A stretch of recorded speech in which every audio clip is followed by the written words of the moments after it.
Like a Hellcat.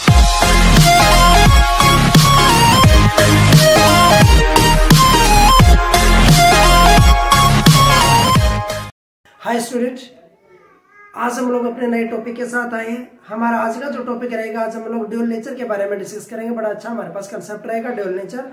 आपको ध्यान से सुनना, ड्यूल नेचर होता क्या है। पहले मैं आपको ड्यूल नेचर का मतलब समझा देता हूँ। चैप्टर का मतलब मेन मतलब क्या होता है। देखिए इसमें ड्यूल मीन्स हो गया दो। नेचर मीन्स जिसके दो नेचर हो। जैसे एक नेचर होता है हमारे पास वेव और एक नेचर होता है हमारे पास पार्टिकल, उसको हम लोग ड्यूल नेचर बोलते हैं। एग्जांपल के लिए हम किसी बंदे को पत्थर मारते हैं और वो पत्थर जो स्टोन है किसी को टच ना हो, सिर्फ उसके पास से निकल जाए, तो उसको फील होता है कि कोई चीज पास से निकली है। मीन्स जो स्टोन है, जो पत्थर है, वो बंदे को लगा नहीं लेकिन फिर भी उसको फील हुआ कि कोई चीज पास से निकली है, उसको वेव बोलते हैं। और अगर वो पत्थर लग जाता है फिर अलग तरीके से फील होता है। इसका मतलब फिजिकली स्ट्राइक कर गया, ठीक है ना, तो उसको हम लोग बोलते हैं पार्टिकल। तो ये हमारे पास ड्यूल नेचर का मतलब होता है जिसका वेव नेचर भी होगा, जिसका पार्टिकल नेचर भी होगा। आइए मैं आपको इसके बारे में बताता हूँ हमारे पास कैसे काम करेगा। ठीक है सुन, जैसे भी हम लोग ड्यूल नेचर की बात करेंगे ना, तो यह सबसे पहले जो चीज आती है वो आती है हमारे पास फ्री इलेक्ट्रॉन का कंसेप्ट यहाँ काम करेगा। फ्री इलेक्ट्रॉन, तो देखिएगा फ्री इलेक्ट्रॉन क्या होता है। सुन, मैंने आपसे कहा कि ये है न्यूक्लियस, ये न्यूक्लियस है और इसके अराउंड हमारे पास ये इलेक्ट्रॉन है, ये इलेक्ट्रॉन है, ये इसके अराउंड रिवॉल्व कर रहा है, घूम रहा है। तो ये इलेक्ट्रॉन इससे बंधा हुआ है, इससे बाउंड है। तो इलेक्ट्रॉन इसकी बाउंडेशन से बाहर नहीं जा सकता, ये बाउंडेड इलेक्ट्रॉन है। फ्री इलेक्ट्रॉन क्या होता है, मैं इस इलेक्ट्रॉन को एनर्जी प्रोवाइड करता हूं। मैं इस इलेक्ट्रॉन को क्या प्रोवाइड करता हूं, एनर्जी। और एनर्जी मिलने के बाद ये इलेक्ट्रॉन न्यूक्लियस की बाउंडेशन तोड़ दे और यहां पहुंच जाए। तो फ्री इलेक्ट्रॉन का मतलब हो गया कि ऐसा इलेक्ट्रॉन जो एनर्जी मिलने के बाद न्यूक्लियस की बाउंडेशन से आजाद हो जाता है या आउटर मोस्ट ऑर्बिट से बाहर निकल जाता है, उसको मैं नाम दूंगा फ्री इलेक्ट्रॉन। तो आपको याद रखना है, it is the electron which is free from all the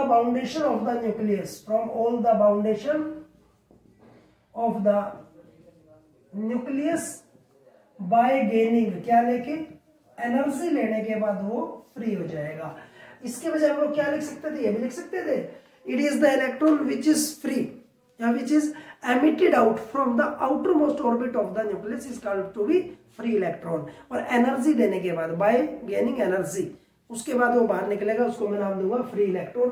तो ये इलेक्ट्रॉन फ्री हो गया। लेकिन सुन, जब फ्री इलेक्ट्रॉन की बात आती है तो एक बड़ी इंपॉर्टेंट बात हमारे जहन में आती है, वो है वर्क फंक्शन। क्या होता है वर्क फंक्शन? छोटी सी बात है, ठीक है। इलेक्ट्रॉन मैं मान लेता हूं, इस इलेक्ट्रॉन यहां से बाहर निकलने के लिए एनर्जी चाहिए, मान लिया 20 इलेक्ट्रॉन वोल्ट या 20 जूल मान लेता हूं मैं देसी भाषा में। इसको एनर्जी चाहिए यहां से एमिट होने के लिए 20 जूल। अगर मैं इसको 5 जूल एनर्जी प्रोवाइड करता हूं तो इलेक्ट्रॉन एमिट नहीं होगा, फ्री नहीं होगा। अगर मैं इसको 100 प्रोवाइड कर दूं तो फ्री हो जाएगा, 50 पे भी फ्री हो जाएगा, 40 पे भी हो जाएगा, 30 पे भी हो जाएगा। तो मिनिमम वैल्यू क्या है, मिनिमम वैल्यू जिसको लेके इलेक्ट्रॉन फ्री हो जाएगा, मिनिमम जो वैल्यू है ना, ये 20 जूल है ना, इसको बोलते हैं वर्क फंक्शन। क्या बोलेंगे इसको? तो याद रखना है, it is the minimum value of the energy, it is the minimum value of the energy by gaining which the electron is emitted out, bye gaining which the electron is emitted out from the outermost orbit of the nucleus। उसको मैं क्या नाम दूंगा, उसका नाम हमारे पास रहेगा, it is the minimum value of the energy by gaining which electron is emitted out from the outermost, ठीक है ना, orbit of the nucleus, outermost orbit of the nucleus। ये भी लिख सकते हैं या हम इसको यूं भी लिख सकते थे कि it is the minimum value of the energy by gaining which electron is emitted out from the boundation of the nucleus. आप अपनी मर्जी से लैंग्वेज लिख सकते हैं। तो मिनिमम जो एनर्जी की वैल्यू होगी उसको मैं क्या नाम दूंगा, वर्क फंक्शन। और इस वर्क फंक्शन को हम लोग डिनोट जो करते हैं वो हम लोग फाई से डिनोट करते हैं। बात आपको याद रखनी है। अब बात आती है हमारे पास वर्क फंक्शन के बाद आगे जो बात आती है हमारे पास वो आती है इलेक्ट्रॉन एमिशन क्या होता है।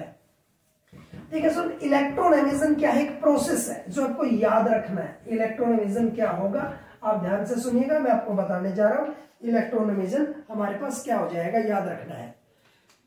देखिएगा इलेक्ट्रॉन एमिशन, देखिएगा स्टूडेंट, अक्सर हम लोग बताते हैं इलेक्ट्रॉन एमिशन के बारे में कि आप घर से आते हैं और आपको स्कूल जाना है, तो आपको घर से किस तरीके से निकाला जाता है, आपको खिला पिला के निकालते हैं। ठीक है ना, कौन से तरीके से, किस तरीके से आपको निकाला जाए, आपको खिला पिला के घर से भेजा जाएगा, आपको 100-200 रुपए दे के भेजा जाएगा। ठीक है ना, आपको बाइक स्कूटी के अंदर तेल डलवा के भेजा जाएगा, अलग अलग तरीके होते हैं, आपको धक्के से भेजा जाएगा।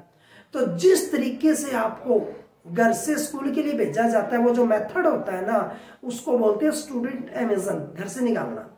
या हमारे टॉपिक का नाम क्या है, इलेक्ट्रॉन एमिशन। हमें इलेक्ट्रॉन बाहर निकालना है। जैसे ये न्यूक्लियस है और ये इलेक्ट्रॉन इसकी बंधन के अंदर यहाँ है, मुझे ये इलेक्ट्रॉन बाहर निकालना है। ये इलेक्ट्रॉन बाहर निकालने का जो मेथड होगा ना, उसको क्या बोलते हैं, इलेक्ट्रॉन एमिशन। तो आपको याद रखना है, it is the process,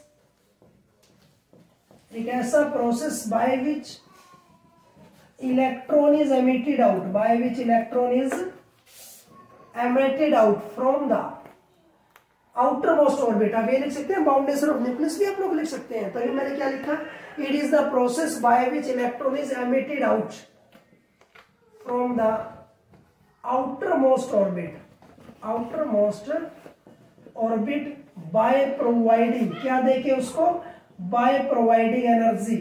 electron को एनर्जी प्रोवाइड करके हमें आउटर मोस्ट ऑर्बिट से उसको बाहर निकालना। तो मैंने वही लिखा, it is the process by which electron is emitted out from the outer most orbit और boundation of the nucleus by providing energy. उसको एनर्जी देके हमें बाहर निकालना है, याद रहेगा। अब यह सबसे पहला जो मेथड आता है इसके अंदर, वो हमारे पास आता है जिसको बोलते हैं हम लोग थर्मो इमिशन।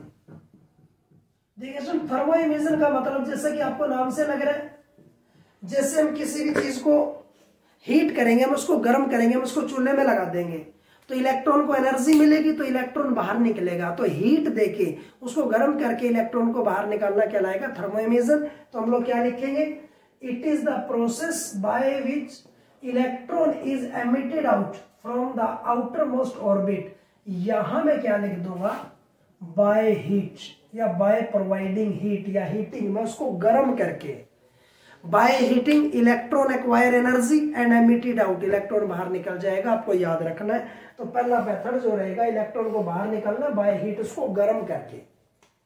दूसरा मेथड आता है स्टूडेंट जिसको हम लोग बोलते हैं फोटो इमिशन। नाम से लग रहा है फोटो इमिशन। तो यह फोटो इमिशन क्या होता है, देखिए सन से हमारे पास लाइट आ रही है और वो लाइट पैकेट्स के रूप में एनर्जी के पैकेट्स आ रहे हैं, और वो जो एनर्जी के पैकेट्स होते हैं ना, उनको हम लोग फोटोन नाम देंगे यहाँ। तो सन से एक प्रॉपर एनर्जी का पैकेट आएगा, एक फोटोन आएगा, वो फोटोन इस इलेक्ट्रॉन को मिलेगा और इलेक्ट्रॉन बाहर निकल जाएगा। लेकिन इसकी कंडीशन है, इसको मान लो एनर्जी चाहिए 10, और जो फोटोन जो पैकेट आ रहा है उसके पास एनर्जी है 5 जूल, तो बाहर नहीं निकलेगा इलेक्ट्रॉन। तो 10 या 10 से ज्यादा एनर्जी हमें चाहिएगी। तो याद रखना है, it is the process by which electron is emitted out from the outer most orbit. इसकी जगह मैं क्या लिखूंगा, बाय स्ट्राइकिंग, टकरा के, ए सुटेबल एनर्जी फोटोन, एक प्रॉपर एनर्जी का फोटोन जब इससे टकराएगा ना, तब ये इलेक्ट्रॉन को बाहर निकालेगा पूरी लाइनिंग से। इसकी जगह मैं ये लिख दूंगा, उसको बोलते हैं फोटो इमिशन।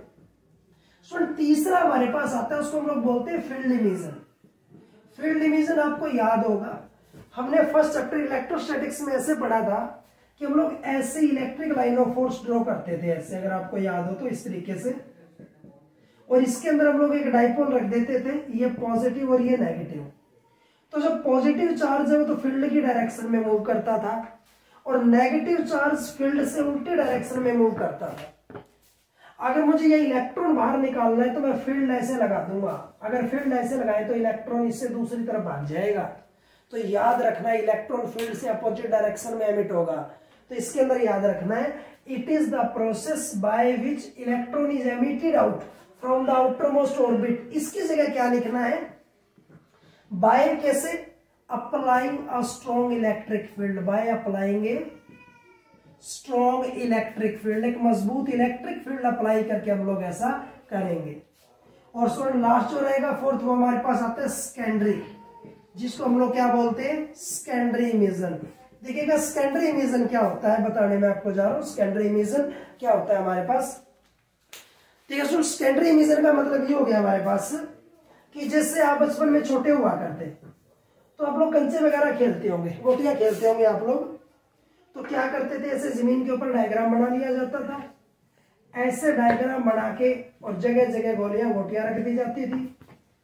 जिसकी टर्म आती थी वो ऐसे चोट मारता था, जो टकरा के बाहर निकल गया वो जीत जाता था। ऐसे हम लोग खेल खेलते थे।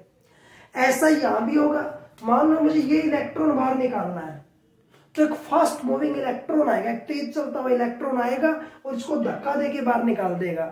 तो याद रखना है, it is the process by which electron is emitted out from the outer most orbit. इसकी जगह मैं क्या लिखूंगा, बाय स्ट्राइकिंग ए fast moving electron, bye striking ए फास्ट मूविंग इलेक्ट्रॉन, एक तेज चलता हुआ इलेक्ट्रॉन आएगा और वो उस दूसरे इलेक्ट्रॉन को धक्का देके बाहर निकाल देगा।